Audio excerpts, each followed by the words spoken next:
தீபத்தோட 3 நாளும் வந்து எனக்கு எப்படி போச்சு, நான் என்னென்ன பண்ணேன் அப்படிங்கிறது தான் பார்க்க போகிறோம். முதல் நாள் ஜோதி அன்னைக்கு மழை தொடர்ந்து பேஞ்சிட்டே இருந்துச்சுங்க. என்னடா மழை தூறிட்டே இருக்குது, மழை விடுமா விடாதா அப்படின்னு ஒரு டவுட்லேயே வீட்டில் எல்லா வேலையுமே செஞ்சு முடிச்சிட்டேன். 1 மணிக்கு மேலே மழை தூறுறது விட்டுருச்சு. சரி அப்படின்னு சொல்லிட்டு செஞ்சேரிமலை கோயிலுக்கு போயிட்டு வந்துடலாம். ஏன்னா கிருத்தியில் பிரதோஷம் எல்லாமே ஒரே நாளில் விழுந்துருச்சு இல்லைங்களா, அதனால் போயிட்டு வந்துடலாம் அப்படின்னு சொல்லி தான் பிளான் பண்ணியிருந்தோம். திருவண்ணாமலை ஜோதி ஏற்றினதுக்கப்புறம் நைட்டு 8:30க்கு மேலே தான் ஊருக்குள்ளேயும் ஜோதி வைக்கிறாங்கன்னு சொல்லியிருந்தாங்க. செஞ்சேரிமலை சீக்கிரமே போயிட்டு வந்துடலாம் அப்படின்னு சொல்லிட்டு வீட்டில் கிளம்பும்போதே 7 ஆயிடுச்சுங்க. போய் சாமி கும்பிட்டு கோயிலுக்கு வரும்போது 8:30 9 o'clock ஆயிடுச்சு. நாங்கள் வரும்போது விநாயகர்கிட்ட வந்து விளக்கு வச்சு பூஜை பண்ணிகிட்டு இருந்தாங்க. நாங்கள் கோயிலிருந்து கிளம்பும் போதே அத்தையும் மாமாவும் உள்ளூர் கோயிலுக்கு வந்துட்டாங்கன்னு சொல்லிட்டு கால் பண்ணாங்கங்க. அதனால் நாங்களும் கரெக்டாக போய் பூஜைக்கு ஜாயின் ஆகிட்டோம். நாங்கள் போகும்போதே பார்த்தீங்கன்னா வாத்திய சத்தமும் பட்டாசும் ஜெகஜோதியாக எரிஞ்சிட்டு இருந்துச்சு.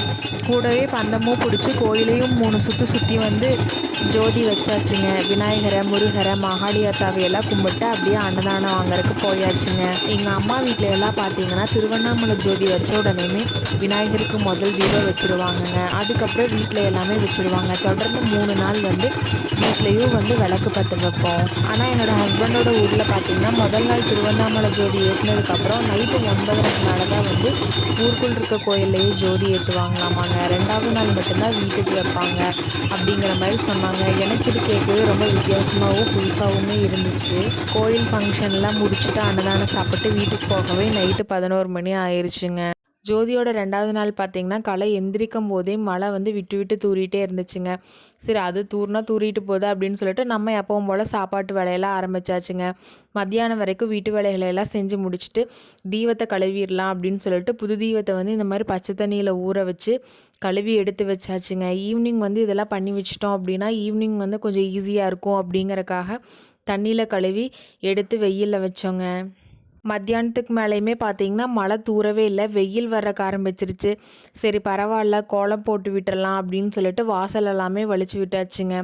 ஒரு சைடு வந்து தீபத்தை ஃபுல்லாக தண்ணி தொடச்சி எடுத்து சந்தனம் குங்குமமெல்லாம் எடுத்து வச்சாச்சுங்க. கோயிலுக்கு கொண்டு போகிற தீபத்துக்கு தனியாக சந்தன குங்குமம், வீட்டுக்கு போகிறதுக்கு தனியாக அப்படின்னு சொல்லிட்டு தனித்தனியாக எடுத்து வச்சாச்சுங்க. என்னோடய குழந்தையாவோட ஐடியா பார்த்தீங்களா, யூடியூப்பில் பார்த்தாங்க அப்படின்னு சொல்லிட்டு இந்த மாதிரி விளக்குக்கு ட்ரை பண்ணிகிட்டு இருந்தாங்க. இதுவுமே நல்லா தான் இருந்துச்சு பார்க்க. சைட் பை சைடு ஆளுக்கு ஒரு ஒர்க்காக வந்து பார்த்துட்ருந்தோம். விளக்கு பார்த்தா நிறையா இருந்த மாதிரி இருந்துச்சுங்க. கவுண்ட் பண்ணால் 100க்கு கீழே தான் இருந்துச்சு. இது பத்துமா பத்தாதா அப்படிங்கிற டவுட்லேயே தான் வந்து சந்தன குங்குமம் எடுத்து வச்சுட்ருந்தோம். வெயில் லைட்டாக வர ஆரம்பித்த உடனேமே பார்த்திங்கன்னா பச்சரிசி கொஞ்சம் ஊற வச்சுருந்தோம் கோலம் போடுறதுக்காக. சரி அதையுமே கையோடு அரைச்சி போட்டு விட்டுறலாம் அப்படின்னு சொல்லிட்டு பச்சரிசி வந்து மிக்சியில் போட்டு மைய அரைச்சி எடுத்துட்டேங்க. கிட்டத்தட்ட 1/2 அன் ஹவருக்கு பக்கம்தான் ஊறிச்சு, அதுவே போதும் அப்படின்னு சொல்லிட்டு அப்படியே அரைச்சி எடுத்தாச்சுங்க. சின்னதாக கோலம் போட்டுடலாம், மழை வந்துருச்சுன்னா நனைஞ்சிரும், அப்புறம் நம்ம நடக்கும்போது பார்த்திங்கன்னா வெள்ளை வெள்ளையாக வீடு ஃபுல்லாக தெரியும் அப்படின்னு நினச்சிட்டு இருந்தோம்.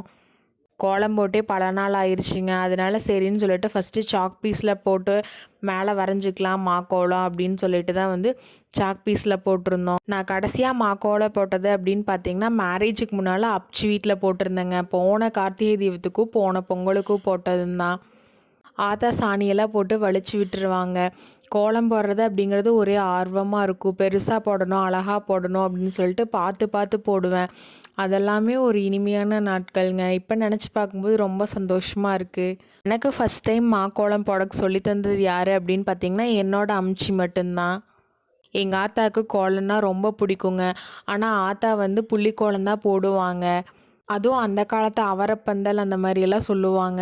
நெல்லிக்கோலம், அவரைப்பந்தல், கொக்கி கோலம் அப்படின்னு சொல்லிட்டு அந்த மாதிரி கோலங்கள் தான் ஆத்தா போடுவாங்க. அதனால என்னோடய கோலம் எங்கள் அம்த்தாவுக்கு ரொம்பவே பிடிக்கும். நான் போடும்போது நின்று எனக்கு என்கரேஜ் பண்ணுவாங்க. அப்படி போடு, அந்த கலர் கொடு, அந்த பூ அப்படி போடு அப்படின்னு சொல்லுவாங்க. அவங்க சொல்கிறத கேட்கும்போது இன்னுமே போடலாம் அப்படிங்கிற மாதிரி தான் எனக்கு தோணும். அம்மா வீட்டில் சித்தி வீட்லலாம் பார்த்தீங்கன்னா 5 நிமிஷத்தில் அம்மா கோலப்பொடியில் போட்டுருவாங்க. சித்தியுமே அப்படிதாங்க. வாசல் வெளிச்சாங்களா 5 நிமிஷத்தில் கோலம் போட்டாங்களா அப்படிங்கிற மாதிரி தான் இருக்கும். ஆனால் அம்தாவும் நானும் தான் கோலத்துக்குன்னு தனியாக பெருசாக இம்பார்ட்டன்ஸ் கொடுத்து பண்ணுவோம். கோலம் போட்டு 1 இயர் ஆயிடுச்சு இல்லைங்களா, அதனால் பெருசாக வந்து கை வளையவே இல்லை. ஒரு பழியாக 3 கோலத்தை போட்டு முடிச்சிட்டேங்க. வெயில் அடிச்சுட்டே இருந்தங்காட்டி கோலமும் சீக்கிரமாக வந்து காஞ்சிருச்சு. ஈவினிங் குளிச்சுட்டு போய் உள்ளூர் கோயிலில் வந்து தீபம் போட்டு வந்துடலாம் அப்படிங்கிறக்காக தீபமெல்லாம் திரி போட்டு எண்ணெய் ஊற்றி வச்சுட்ருந்தோம். கீழே வைக்கிறது, மாடியில் வைக்கிறது, மதில் சுவரில் வைக்கிறது அப்படின்னு சொல்லிட்டு தனித்தனியாக பிளேட்டில் வந்து திரி போட்டு தீபம் வச்சுட்டு இருந்தாங்க. இந்த வேலை ஒரு சைடு நடந்துட்டு இருக்கும்போது, நாளைக்கு மார்னிங் வந்து குலதெய்வ கோயிலுக்கு போயிடலாம், அங்கே போய் என்னென்ன பண்ணலாம் அப்படின்னு சொல்லிட்டு அதுக்கு தனியாக பிளான் போயிட்டு இருந்துச்சுங்க. தீப வேலை வாட்டுக்கு போயிட்டு இருந்துச்சு. உள்ளூரில் இருக்க கோயிலுக்கு போயிட்டு வந்த உடனேயுமே ஈவினிங் 7:00 அப்படிங்கும்போது வீட்டில் வந்து ஃபஸ்ட்டு தீபம் ஏற்றி வச்சிடலாம் அப்படின்னு சொல்லிட்டு நம்ம தோட்டத்தில் இருக்கிற பூவெல்லாம் பறித்து சாமிக்கு வச்சு, சாமி படத்துக்கிட்ட இருக்க தீபத்துக்கு எல்லாமே சந்தன மூட்டெல்லாம் வச்சு எடுத்து வச்சாச்சுங்க. ஃபஸ்ட்டு விளக்க சாமி படத்துக்கிட்டே ஏற்றிட்டு மற்றபடி வீட்டில் இருக்க எல்லா இடத்துக்கும் வைக்கிறதுக்கு வந்து ஆரம்பிச்சிக்கலாம் அப்படின்னு சொல்லிட்டு ஃபஸ்ட்டு சாமி படத்துக்கிட்ட வச்சு சாமி கும்பிட்டாச்சு. நாங்கள் கோயிலுக்கு போயிட்டு வந்துட்டு வீட்டில் விளக்கேற்ற ஆரம்பிச்சிட்டேங்க. மாமாவும் அத்தையும் பக்கத்து ஊர் கோயிலில் வந்து இன்றைக்கி தீபம் ஏற்றுறாங்க அப்படிங்கிறக்காக அங்கே போயிருந்தாங்க. கல்யாணத்துக்கு அப்புறம் எனக்கு வந்த முதல் கார்த்திகை தீபம் வந்து இதுதான். எனக்கு அதுவே கொஞ்சம் சந்தோஷமாக தான் இருந்த மாதிரி இருந்துச்சு. ஃபஸ்ட்டு வந்து நிலவாசப்படியில் வச்சுட்டு அடுப்புக்கு வைக்கணும் அப்படின்னு சொல்லி சொன்னாங்க. அதனால் அடுப்பு வந்து நம்ம வீடு க்ளீன் பண்ணும்போதே க்ளீன் பண்ணியாச்சுங்க. சும்மா ஒரு தொடச்சி அடுப்புக்கு, அம்மிக்கல்லுக்கு, ஆட்டாங்கல்லுக்கு, மாட்டு சாலைக்கு, ஆட்டு சாலைக்கு, கோழி கூட்டுக்கு அப்படின்னு சொல்லிட்டு எல்லாத்துக்கும் வைக்க ஆரம்பிச்சாச்சுங்க. பல்லாண்டிக்கும் வந்து சந்தனம் பொட்டெல்லாம் வச்சு அங்கேயும் ஒரு தீபத்தை ஏற்றி வச்சாச்சுங்க. கட்டித்தரைக்கும், மோட்டருக்கு, டிராக்டருக்கு, கலப்பைகளுக்கு அப்படின்னு சொல்லிட்டு போர்லேருந்து எல்லா பக்கமும் வந்து வச்சாச்சு. இங்கெல்லாம் ஏன் வைக்கிறோம் அப்படிங்கிறக்கான ரீசன் வந்து எனக்கு தெரியல. மேபி உங்கள் யாருக்காவது தெரிஞ்சிருந்துச்சு அப்படின்னு சொல்லிங்கன்னா கமெண்ட்டில் கண்டிப்பாக கமெண்ட் பண்ணுங்கள். நாங்கள் பார்த்திங்கன்னா ஒரு 80 விளக்கு பக்கம் வந்து ஏற்றிருப்போம். விளக்கு வந்து ஒற்றைப்படையாக தான் வரணும் அப்படின்னு சொல்லிட்டு கவுண்ட் பண்ணி தான் வந்து ஏற்றிருந்தோம். ஃபைனல் அவுட்புட் வந்து வீடு இந்த மாதிரி தான் ரொம்ப கலர்ஃபுல்லாக இருந்துச்சுங்க. பார்க்கவே ரொம்ப சந்தோஷமாக இருந்துச்சு. நான் ஃபஸ்ட் டைம் இந்த வீட்டில் ஜோதி வைக்கிறேன் இல்லைங்களா, அதுவும் எனக்கு சந்தோஷம்தான். ஃபஸ்ட் டைம் அவுட்புட் பார்க்கும்போது ரொம்ப சந்தோஷமாக இருந்துச்சு. மேல் விளக்கு ஃபுல்லாகவே பார்த்திங்கன்னா என்னோடய ஹஸ்பண்ட் வந்து எடுத்து வச்சிட்டாரு. சைடில் இருக்க காம்பவுண்ட் எல்லாமே வைக்கிறதுக்கு மாமா ஹெல்ப் பண்ணாங்க. கோலத்துக்கு அந்த மாதிரி எல்லாத்துக்கும் நான் வச்சுட்டேங்க.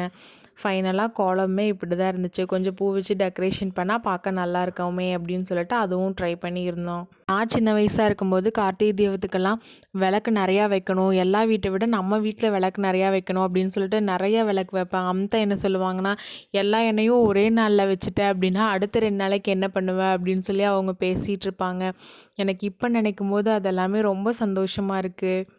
கொஞ்சம் வருத்தமாகவுமே இருக்குங்க, சின்ன பிள்ளையாவே இருந்திருக்கலாம் அப்படின்னு சொல்லிட்டு. ஜோதியோட 3வது நாள் என்ன பண்ணியிருந்தோம் அப்படின்னு பார்த்தீங்கன்னா, விநாயகருக்கு விளக்கு போட்டாச்சு, முருகனையும் போய் பார்த்துட்டு வந்தாச்சு, குலதெய்வ கோயிலுக்கும் போயிட்டு வந்துடலாம் அப்படின்னு சொல்லிட்டு முன்னத்து நாளே பிளான் பண்ணியிருந்தோங்க. ஸோ மார்னிங் எப்பவும் போல் 7:30க்கு வந்து எழுந்து கிளம்பி போயாச்சு. அங்கே போகிறக்கே பார்த்தீங்கன்னா 10:30க்கு பக்கம் ஆயிடுச்சு. போய் திருப்தியாக சாமி கும்பிட்டு ஆற்றுல வந்து நிறைய தண்ணி போயிருந்துச்சுங்க. அங்கேயுமே கொஞ்ச நேரம் போய் விளையாண்டுட்டு அப்படியே வீட்டுக்கு கிளம்பிட்டோம். உங்களுக்கு கார்த்திகை தீபம் எப்படி போச்சு அப்படிங்கிறத மறக்காமல் கமெண்ட்டில் கமெண்ட் பண்ணுங்கள். Have a nice day.